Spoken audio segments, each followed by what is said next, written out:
Well, making his fifth appearance on the Crawfordsville Peach Cast, here is Brandon Gaudin. Brandon, how are you today?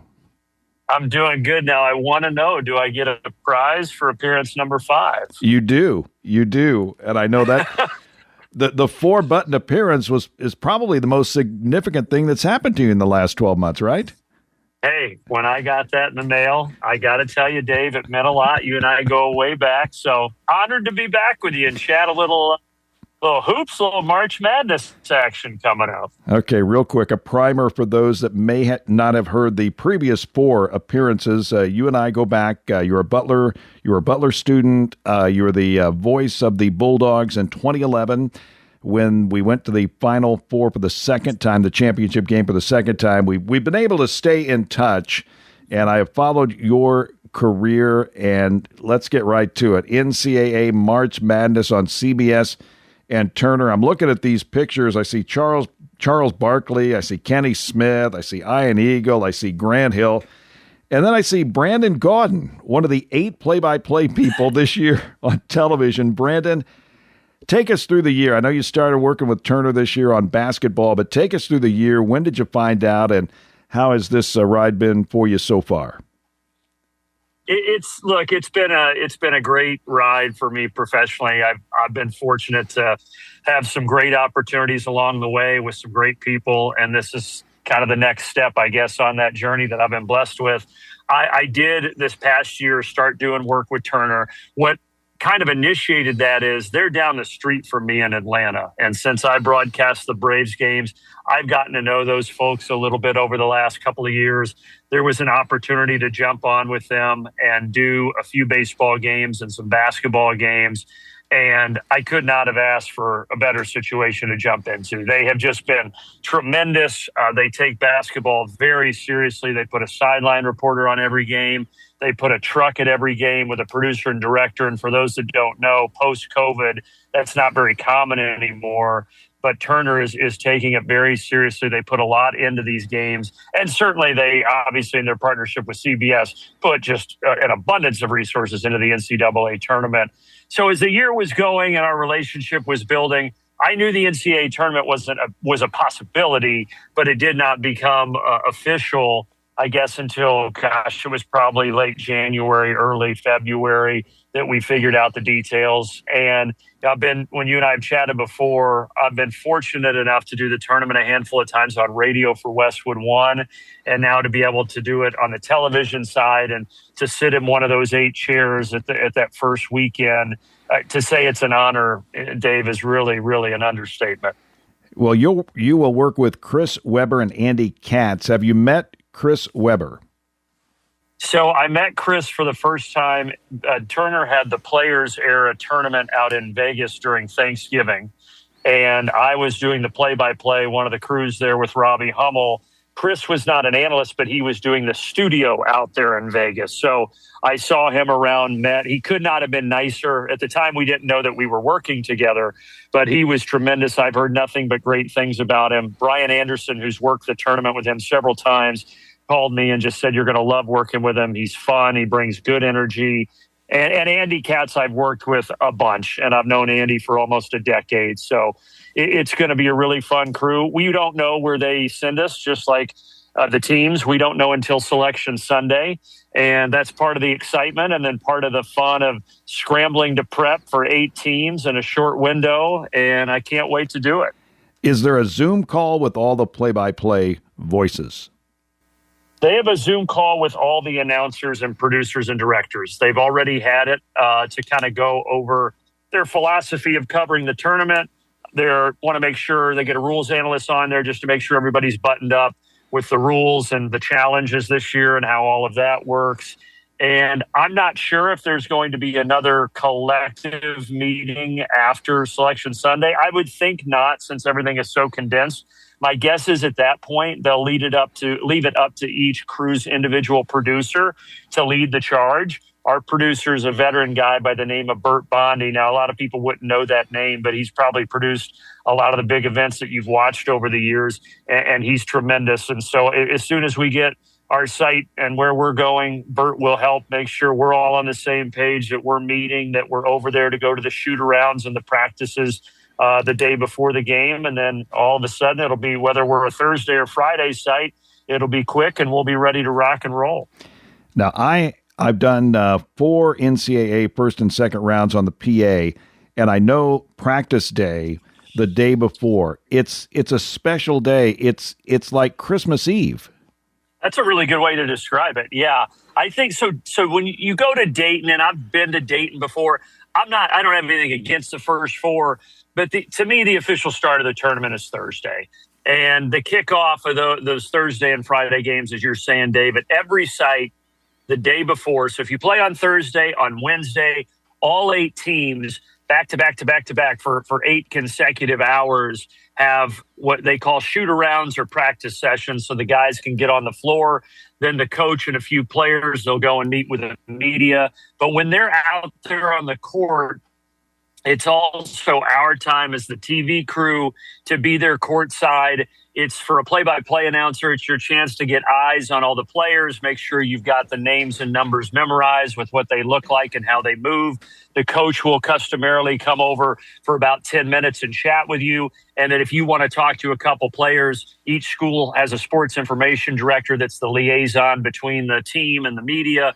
And that sports information director will go and get whatever player you want to talk to and bring them over there courtside to chat with you. And that time is simply where you can get information and quotes from coaches and players to bring to the broadcast that maybe people haven't heard before. New information, something fresh. Maybe you want to dig a little deeper on a storyline you've been researching.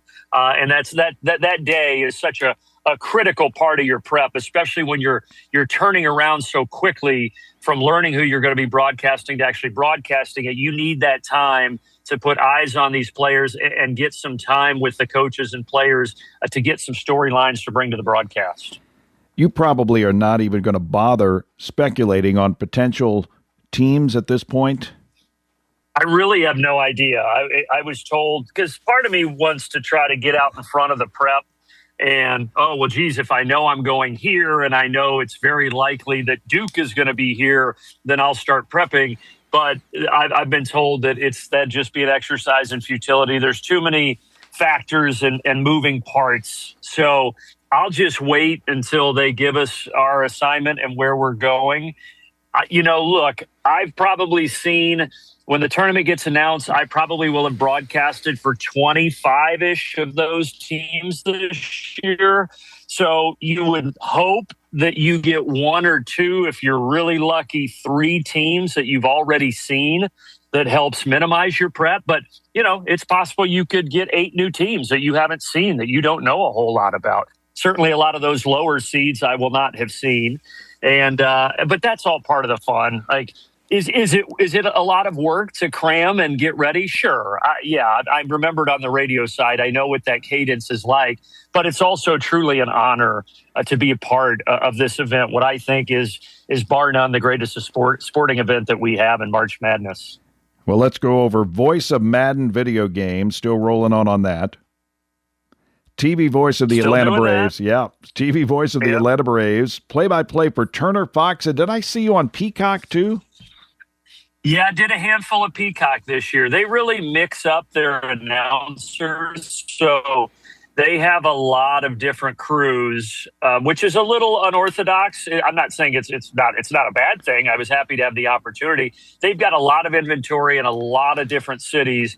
So yes, I did a handful of them with Robbie Hummel and a couple with Nick Baugh, and really enjoyed that because they've got great inventory. They have, when they signed that deal with the Big Ten, they got some great games. And so a lot of the 5 games that I did for them, I did UCLA, Arizona, Purdue, and Michigan State, Indiana. So they have a lot of high quality broadcasts. And anytime I get to work with Robbie Hummel, he's become a good friend. We have a blast together. And so, yeah, I did some Peacock this year and really enjoyed it. Well, Robbie Hummel, I mean, you're talking about another broadcaster on the rise. You're kind of similar, and Robbie's voice is so strong. I just marvel at the way he can communicate. It's an interesting point. with play-by-play announcers, people talk about their voice and the importance of that. And it does matter. You can act like it doesn't, but it does. I think of Kevin Harlan instantly. I think he's got the most booming voice right now in sports TV. That's everyone might have a different opinion, but I think his voice just cuts through differently than anybody else's. But on the analyst side, voice matters. And Robbie does have a really good sound. And I think that what separates him is not his voice, it's his preparation and his knowledge. But it also helps when you sound authoritative, because not everybody has that gift.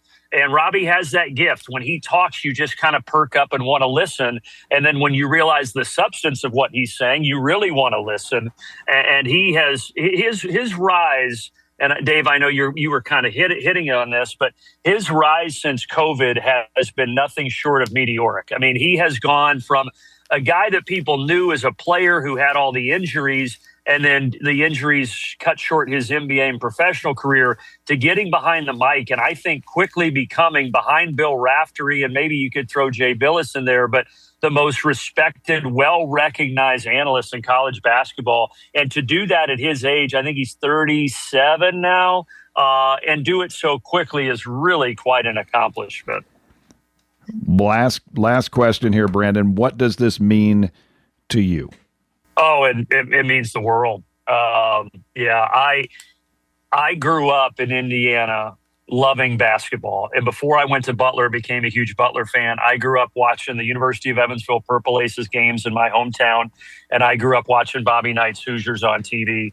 And every day when I got home from school, I would play on the mini basketball hoop in my parents' bedroom. And when the NCAA tournament came, I would print out a bracket and I would play every single game. And I would announce it as if I was the announcer sitting there courtside. So it's something I've been dreaming about. Most kids dream of playing in the NCAA tournament. And sure, that would have been nice. I dreamt of broadcasting the NCAA tournament.